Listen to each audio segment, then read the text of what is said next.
Hello दोस्तों, पिछले episode में हमने देखा था एनेट प्लेनम में पहुंच जाती है और ड्यूक को जब ये बात पता चलती है तो वो डिसाइड करता है कि कुछ दिनों के रेस्ट के बाद एनेट को फिर से कैपिटल पे छोड़ देंगे और वो उसे कम्प्लीटली इग्नोर करने लगते हैं और एनेट ठान लेती है कि वो ड्यूक को ढूंढ के ही दम लेगी। अब आगे तो एपिसोड के स्टार्टिंग में हम देखते हैं एक दरवाजे को जहाँ से एनेट बाहर निकलते हुए बोलती है। अब सोचती हूँ तो ये काफी अजीब था। तभी हम कुछ देर पहले का सीन देखते हैं जहाँ पे एनेट बटलर से कहती है मुझे ये कैसल देखना है। उस टाइम पे वाइटली एनेट को टी सर्व कर रहा था और ये बात सुन के ही वो थोड़ा सा हैरान होकर बोलता है माय लेडी, ड्यूकल कैसल की सिक्योरिटी मिलिट्री इंफॉर्मेशन के तौर पे विभाजित है। अगर आप देखना या फिर घूमना चाहते हैं तो आपको हिज ग्रेस की परमिशन लेनी होगी। फिर एनेट वाइटली से पूछती है फिर हिज ग्रेस का रूम कहाँ है, मैं उनसे खुद पूछ लूंगी। उसके बाद वाइटली एनेट से मुस्कुराते हुए बोलता है मुझे माफ कीजिए माय लेडी, पर हिज ग्रेस के रूम का लोकेशन कोई ऐसी चीज नहीं जो कि मैं ऐसे ही किसी को बता दूं। एनेट सोचने लग जाती है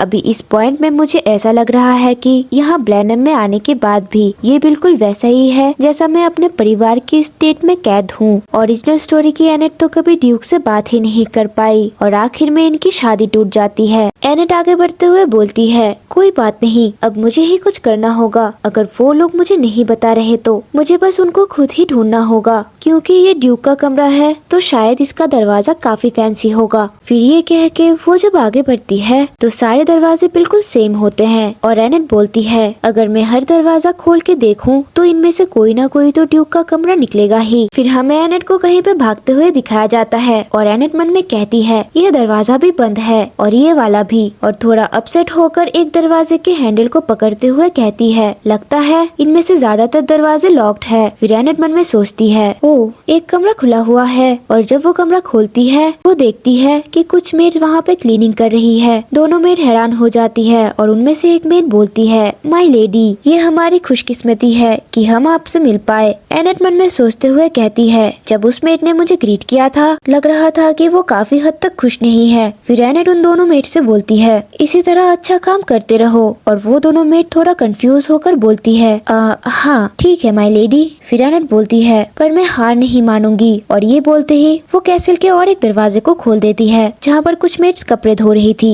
तभी वो लोग एनेट को देख के बोलते हैं हर ग्रेस डचेस, और यहाँ पे फिर दूसरे मेड्स बोलते हैं ये यहाँ पे क्या कर रही है। उसके बाद एनेट चिल्ला के उन मेड्स से बोलती है तुम लोग बहुत मेहनत कर रहे हो, मैं अप्रिशिएट करती हूँ। और ये बोलकर वो भाग के दूसरे कमरे की तरफ चली जाती है जहाँ पर कुछ बॉडी बिल्डर शेफ पोज दे रहे होते हैं और उनमें से हेड शेफ बोलते हैं बेकिंग करना एक आर्ट है आर्ट, और उसके लिए हमें चाहिए ताकत। और बाकी शेफ्स बोलते हैं आपने बिल्कुल सही कहा। उनके काम के लिए इतना ज्यादा पैशन देखकर एनेट उनसे माफी मांगते हुए वहाँ से भाग जाती है और एनेट फ्रस्ट्रेटेड होकर मन में चिल्ला के कहती है मुझे हर दरवाजा नॉक करना होगा, पर ये जगह कुछ ज्यादा ही बड़ा नहीं है इसके लिए। फिर हमें दिखाया जाता है एनेट एक और दरवाजा नॉक करती है जहाँ इस बार किसी ने दरवाजे की उस पार से आवाज दिया और वो पर्सन कहता है अंदर आ जाओ। एनेट खुश होते हुए मन में सोचती है ये पहली बार है कि दरवाजा नॉक करने के बाद किसी ने मुझे रिप्लाई किया हो। जब वो खुश होकर रूम में एंटर करती है तो वो देखती है कुछ लोग बहुत ज्यादा थके हुए हैं और फिर भी काम कर रहे हैं। उनमें से एक पर्सन एनेट को बोलता है क्या ये हो सकता है कि ये हर ग्रेस डचेस है। फिर एनेट मन में कहती है इतना थका हुआ और एग्जॉस्टेड चेहरा, ये कुछ जाना पहचाना है। तभी वो लोग अपने मरे मन से एनेट को ग्रीट करते हैं और तभी एनेट बोलती है आप लोग मेरी तरफ ध्यान मत दीजिए, उम्मीद है मैंने आप लोगों को डिस्टर्ब नहीं किया। फिर एनेट एक पर्सन से बोलती है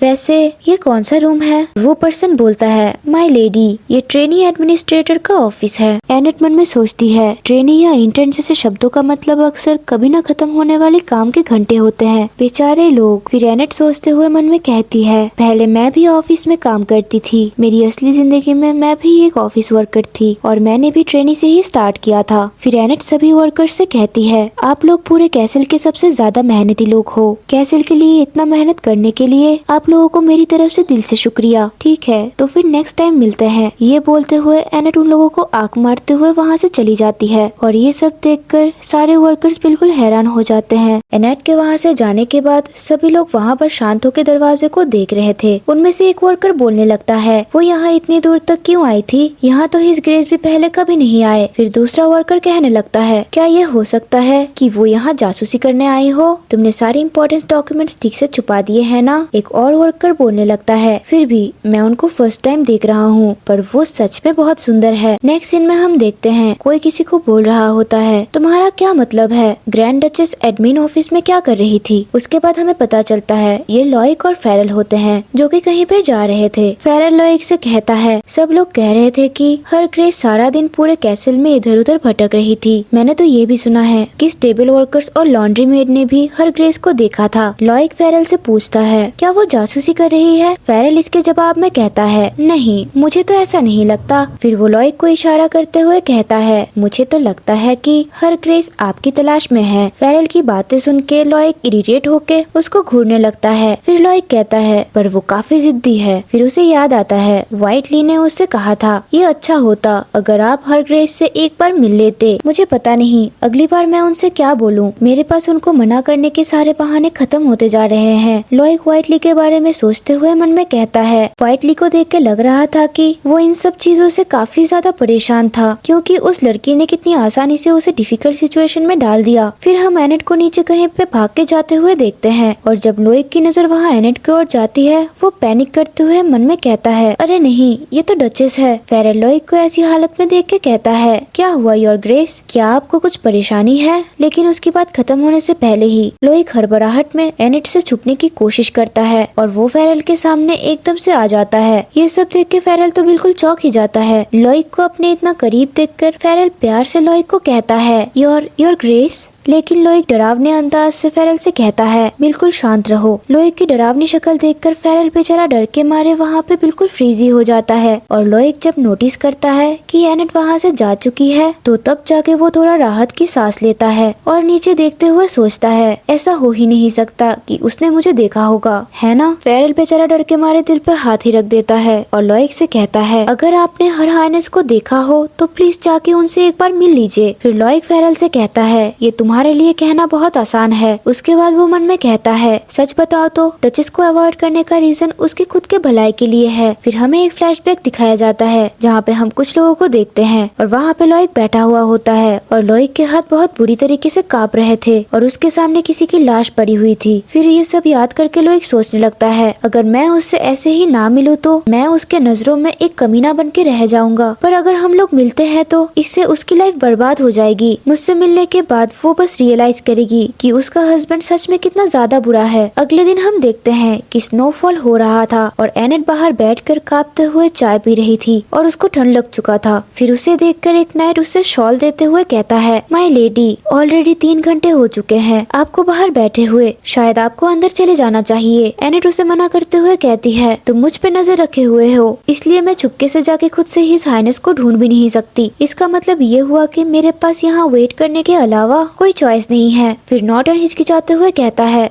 वो तो। एनेट कंटिन्यू करते हुए कहती है, काश सर नॉर्टन बस थोड़ा सा हिंट दे देते तो मुझे यहाँ ऐसे सफर नहीं करना पड़ता। नॉर्टन उसे नजरें चुराते हुए कहता है, पर योर हाइनेस, मैं आपको ये नहीं बता सकता कि हिज ग्रेस का चैम्बर कहाँ पे है, वैसे भी आप उन्हें आज नहीं देख सकते। उसके बाद एनेट उससे कहती है, पर क्यों? क्या ये इसलिए है क्योंकि मैं यहाँ पे बैठी हुई हूँ? इसके जवाब में बेचारा नॉर्टन कुछ नहीं कह पाता। एनेट गुस्सा होते हुए मन में सोचती है, कितना बड़ा कमीना है, अपना चेहरा छुपाने से बचने के लिए तुम और कितनी दूर तक जाओगे? हाँ। फिर वो सैड होते हुए सोचती है, मैं तो बस इतना चाहती थी कि हम कम से कम 1 सालों तक अच्छे से साथ में रहे। ओरिजिनल स्टोरी पे तो मार्कस फेरिस अंत में गद्दारी करता है, लेकिन वो इसमें फेल हो जाता है और अंत में उसे मार दिया जाता है। इसका मतलब ये है कि मुझे तब तक के लिए डचेस बनकर यहाँ पे जीना होगा। मुझे बस इन लोगों के नजरों से दूर बच के रहना है और बिल्कुल शांत रहना होगा और उसके 1 साल बाद मुझे बस डिवोर्स लेना है और कहीं दूर गायब हो जाना है और ऐसा करने के लिए मुझे ड्यूक से मिलना होगा और बातचीत करनी होगी। फिर नॉर्टन एनेट को देखते हुए परेशान होते हुए सोचता है, क्या वो हिज ग्रेस के बारे में सोच रही है? उसके बाद नॉर्टन उसका मूड ठीक करने के लिए बोलता है, क्या आप थोड़ा टमेटो स्ट्यू खाना चाहेंगी? टमेटो स्ट्यू का नाम सुनते ही एनेट के मुंह में तो पानी आ जाता है। नॉर्टन कंटिन्यू करते हुए कहता है, हाँ, एक जगह है जहाँ ब्लैनम का सबसे स्पेशल वाला और बहुत ही स्वादिष्ट टमेटो स्ट्यू मिलता है। मुझे लगता है आपको वो जगह पसंद आएगी। फिर एनेट बहुत बहुत खुश होते हुए कहती है, क्या हम सच में बाहर जा रहे हैं? तो फिर चलिए शहर चलते हैं, कुछ शॉपिंग कर लेते हैं, खाना खाते हैं और बस मौज मस्ती करते हैं। नॉर्टन स्माइल करते हुए कहता है, हाँ ये आपके मनोबल को बढ़ाने के लिए एक अच्छा तरीका है। फिर एनेट उससे कहती है, तो क्या हम ग्रैंड ड्यूक को भी हमारे साथ बुला ले, जो मेन बिल्डिंग के 3rd फ्लोर में बिल्कुल दूर के वेस्ट वाले रूम पे रहते हैं। नॉर्टन खुश होके कहता है, हाँ हाँ बिल्कुल, हमें ऐसा ही करना चाहिए। उसके बाद एनेट बोलती है, हाँ पकड़ लिया, तो ग्रैंड ड्यूक का कमरा सच में वहाँ पे ही है। फिर नॉर्टन एकदम से रियलाइज करता है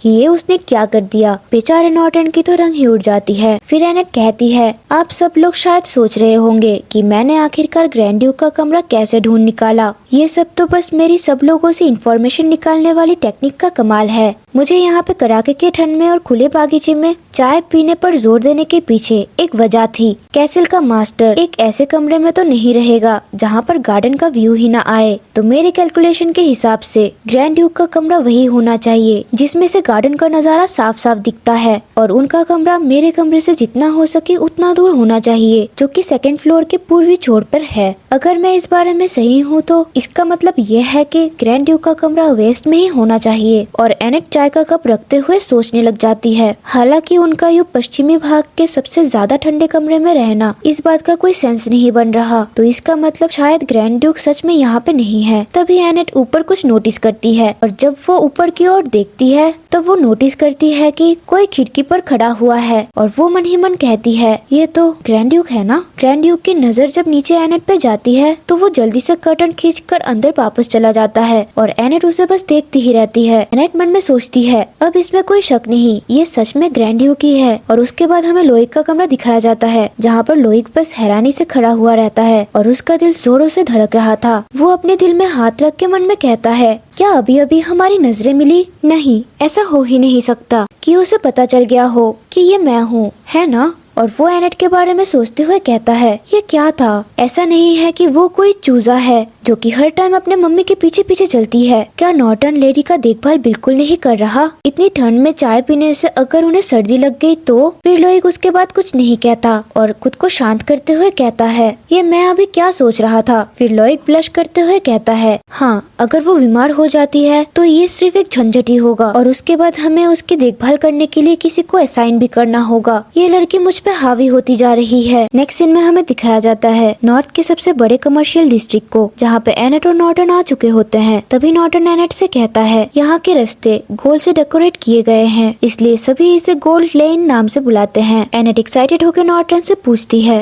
वाओ ये सब कितना सुंदर है, क्या ये असली सोना है? फिर नॉर्टन एनेट से कहता है, हर हाइनेस ये सब प्लेनम माउंटेन के माइन से बचे हुए स्टोन के पत्तों से ढका हुआ है। एनेट चलते हुए मन में सोचती है, इन लोगों ने सच में रास्ते में भी गोल्ड का यूज किया है। मुझे लगता है कि इस जगह के अमीर होने की अफवाहें बिल्कुल सच है, और फिर भी हमारे शादी के वक्त उन्होंने सिर्फ 500 डैनिर ही भेजे थे। तभी हमें थोड़ी देर पहले का सीन दिखाया जाता है, जहाँ पर नॉर्टन एनेट को रोकने की पूरी कोशिश कर रहा था, और वो बोलता है, योर ग्रेस प्लीज रुक जाइए। तभी एनेट बोलती है, मुझे जाने दो, तुम फिर से बेकार की बातें करने लगे हो। उसके बाद एनेट मन में सोचती है, मैं अंदर जाके ड्यूक से जवाब मांगना चाहती थी, लेकिन ऐसा करने से नॉर्टन के लिए चीजें और ज्यादा मुश्किल हो जाती। फिर सीन चेंज होकर प्रेजेंट टाइम में आता है, जहाँ पर एनेट नॉर्टन से कहती है, ठीक है तो यहाँ की सबसे लोकप्रिय दुकान कौन सी है? नॉर्टन कहता है, राजधानी जैसे मशहूर दुकान यहाँ पे ज्यादा नहीं है। नॉर्थ के लोगों को फैशन या नए ट्रेंड्स में ज्यादा दिलचस्पी नहीं है, और तो और उन्हें लाइन में ज्यादा इंतजार करना भी पसंद नहीं है। एनेट बोलती है, अच्छा तो ऐसी बात है। फिर वो मन में सोचने लगती है, आसान शब्दों में ये लोग बहुत ज्यादा प्रैक्टिकल है, पर थोड़े से सीधे साधे भी। एक साइन बोर्ड के बिना तो ये पता ही नहीं चलेगा कि वो बेच क्या रहे हैं। फिर एनेट कहती है, वैसे भी मैं यहाँ पे घूमने आई हूँ, इसलिए मैं आराम से देखूंगी, ये बस शॉपिंग ही तो है। मुझे यकीन है कि मुझे कुछ ना कुछ काम की चीज मिल ही जाएगी। फिर हम देखते हैं उन लोगों को घूमते घूमते सुबह से शाम हो जाती है, और एनेट को इवेंचुअली कुछ भी नहीं मिलता। फिर एनेट थकी हारी मन में सोचती है, ये सारे के सारे शॉप्स बहुत ही अजीब है। फिर हमें थोड़ी देर पहले का सीन दिखाया जाता है, जहाँ पे एनेट एक शॉप पे आई हुई थी और एक हेड को ट्राई कर रही थी, और वो खुद को आईने में देख के कहती है, ये टोपी बहुत ज्यादा प्रिटी है ना, लेकिन क्या आपको नहीं लगता इस टोपी का किनारा कुछ ज्यादा ही लंबा है। बाजू से दुकानदार कहता है, अगर तुम्हें कुछ भी नहीं चाहिए तो यहाँ से दफा हो जाओ। बेचारा नॉर्टन तो उनको बस देखता ही रहता है। फिर हमें एक ज्वेलरी शॉप को दिखाया जाता है जहाँ पर एनेट एक ब्रेसलेट को ट्राई करते हुए कहती है, अरे ये तो बहुत सुंदर है, देखते हैं शायद मैं इस वाले को सच में खरीद ही लूं। लेकिन जब वो उसका प्राइस चेक करती है तब उसके होश ही उड़ जाते हैं और वो मन में चिल्लाते हुए कहती है, क्या इसका प्राइस तो एक घर जितना है। फिर ये वाला दुकानदार भी कहता है, अगर तुम इसे नहीं खरीद रही तो यहाँ से निकल जाओ। बेचारी हमारी एनेट वो तो बिल्कुल ही उदास हो जाती है और मन में सोचती है, क्या शॉपिंग करना हमेशा से ही इतना बोरिंग था, मुझे आज कुछ भी ढंग का नहीं मिला। और तो और सारे के सारे दुकानदार बहुत ही ज्यादा रूड निकले। फिर नॉर्टन उसे दिलासा देते हुए कहता है, माय लेडी क्या आप ठीक है।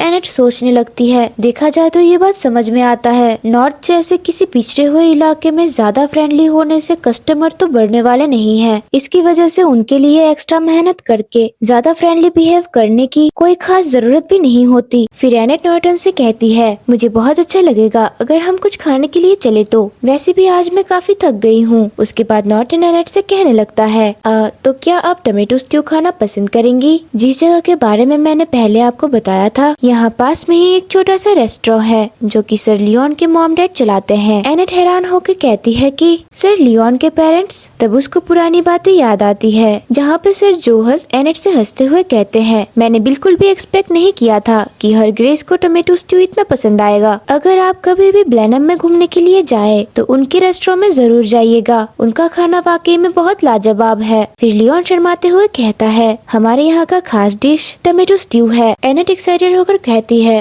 वैसे भी मुझे ये जगह देखनी थी तो ये बिल्कुल परफेक्ट टाइम है और एक अच्छे खाने से बेहतर कुछ नहीं होता। फिर हम देखते हैं एनेट और नॉर्टन लियोन के पेरेंट्स के रेस्टोरेंट पे आ जाते हैं। रेस्टोरेंट के अंदर जाते ही एनेट सोचने लगती है, ये जगह तो बिल्कुल ही खाली है, मैंने तो सोचा था ये काफी पॉपुलर है। तब हम देखते हैं एक लेडी दौड़ते हुए आती है और एनेट से कहती है, आपको देखना मेरे लिए सौभाग्य की बात है। माय लेडी, मैं मैरी हूँ, इस रेस्टोरेंट की इनकीपर, और ये मेरा हस्बैंड जैक है। हम बेहद खुश है कि आपने हमारे इस साधारण से रेस्टोरेंट में आने का फैसला किया। एनेट उन्हें कहती है, मैंने सुना है कि आपके हाथों का खाना बहुत लाजवाब है। सर लियोन भी इसकी बहुत तारीफ कर रहे थे। और वो सोचने लगती है, फिर भी इस तरह मेरा यहाँ पे स्वागत किया जाना मुझे बहुत अच्छा लग रहा है। अब तक प्लेनम में जिन भी लोगों ने मुझे पहचाना वो लोग मुझे देखकर ही काफी अनकंफर्टेबल फील कर रहे थे। फिर ये सुन के लियोन की मॉम एक्साइटेड होके कहने लगती है, ओ माय गॉश हनी, क्या आपने सुना, हर ग्रेस तो हमारे लियोन को पहचानती भी है। फिर लियोन के पापा खुश होते हुए कहते हैं, हाँ ऐसा ही लग रहा है। और एनेट बस उन लोगों को देखने लगती है। उसके बाद लियोन के पापा एनेट से पूछते हैं, योर ग्रेस, क्या आप कुछ खाना पसंद करेंगी? बस हमें बोल दीजिए कि आपको क्या खाना है। एनेट उन्हें कहती है, तो फिर क्या मुझे टमेटो स्ट्यू मिल सकता है? प्लीज उसे एक्स्ट्रा स्पाइसी और मसालेदार बना दीजिएगा। उसके बाद लियोन की मॉम एनेट से कहती है, ओह आप हमारे special plenum style tomato stew की बात कर रही है ना? मुझे यकीन नहीं हो रहा कि हर ग्रेस ये मांग रही है। उसके बाद लियोन की मम्मी कहती है, अगर साइड में थोड़ी सी व्हाइट वाइन भी हो तो टेस्ट और भी अच्छा हो जाएगा। एनेट ब्लश करते हुए कहती है, क्या वाइन? फिर सीन शिफ्ट होता है टेबल पर जहाँ पे एक से बढ़कर एक लजीज और शानदार डिशेस थी। उसके बाद हम लियोन के मम्मी को देखते हैं जो कि कह रही होती है, हर ग्रेस को इम्प्रेस करने के चक्कर में मैं थोड़ा ज्यादा ही जोश में आकर सब कुछ बना बैठी। अच्छा तो फिर हम चलते हैं ताकि आप आराम से आपका खाना एंजॉय कर सके। फिर एनेट उनसे कहती है, नहीं ऐसा करने की कोई जरूरत नहीं, बस यही रुकिए और मेरे साथ ही खाना खा लीजिए। लियोन की मम्मी कंफ्यूज होते हुए कहती है, हाँ नहीं ऐसा तो बिल्कुल नहीं हो सकता, ये हम भला कैसे कर सकते हैं? एनेट उनको इंसिस्ट करते हुए कहती है, अकेले खाना खाना तो बहुत ज्यादा बोरिंग है, प्लीज आइए ना। सर नॉर्टन आप भी। नॉर्टन एनाइट की तरफ कंफ्यूज होते हुए कहता है, क्या मैं भी? और तीनों के तीनों कंफ्यूज होकर एक दूसरे को देखने लग जाते हैं और वो बोलते हैं, तो फिर ठीक है, शुक्रिया आपका माय लेडी, हमें आपके साथ शामिल होने में बहुत खुशी होगी। और उसके बाद सारे मिलके खाना खाने लगते हैं और एनेट खाना खाते हुए सोचती है, ये सारा खाना कितना अच्छा है, बहुत दिनों से मन कर रहा था कि मैं ऐसा खाना खाऊं, ये सच में लाजवाब है, मैंने इससे अच्छा टमेटो स्ट्यू आज तक कहीं नहीं खाया। फिर लियोन के पापा एनेट को वाइन सर्व करते हुए कहते हैं, मुझे खुशी है कि यह आपको पसंद आया, खाना और वाइन हमारे पास दोनों काफी ज्यादा है, तो जितना चाहिए मजे से लीजिए माय लेडी। फिर एनेट कहती कहती है, ओह आपका बहुत बहुत शुक्रिया। नॉर्टन एनेट से कहने लगता है, माय लेडी, मुझे नहीं लगता ये ठीक रहेगा, शायद ज्यादा पीना आपकी सेहत के लिए ठीक नहीं होगा। वैसे भी ये आपका तीसरा ग्लास चल रहा है। एनेट बेफिक्र होते हुए नॉर्टन से कहती है, अरे यार तुम ऐसी चीजों के लिए टेंशन मत लिया करो। और हंसते हुए कहती है, मैं आज तक ऐसे एक भी पर्सन से नहीं मिली जो कि सच में मुझसे ज्यादा पी सकता हो। फिर एनेट मन में कहती है, आप लोग यकीन करें या फिर ना करें, एक वक्त था जब मुझे ऑफिस का अनडिफीटेड ड्रिंकर के नाम से भी जाना जाता था और ये वो आखिरी चीज थी जो कि मुझे याद थी। उसके बाद हमें एक कमरे का सीन दिखाया जाता है और जहाँ पे हम एनेट को देखते हैं उसको किसी ने पकड़ के रखा था और अगले सीन में हम देखते हैं कोई लड़का एनेट के ऊपर होता है और वो दोनों लोग नाइट गाउन्स में थे। फिर एनेट मन में कहती है, हाँ ये सब कैसे हो गया, मैं इस सिचुएशन में आखिरकार कैसे आ गई। तो गाइस हम देखते हैं ये हमारा हैंडसम ड्यूक होता है और वो लोग एक दूसरे को हैरान होकर बस देखे जा रहे थे और हमारी प्यारी एनेट तो ड्यूक को देख के ब्लश करने लग जाती है। गाइस आज के लिए बस इतना ही, मिलते हैं इसके नेक्स्ट एपिसोड में। Let me know your thoughts in the comment section below and या do like, subscribe and share this video with your friends. तब तक के लिए बाय बाय।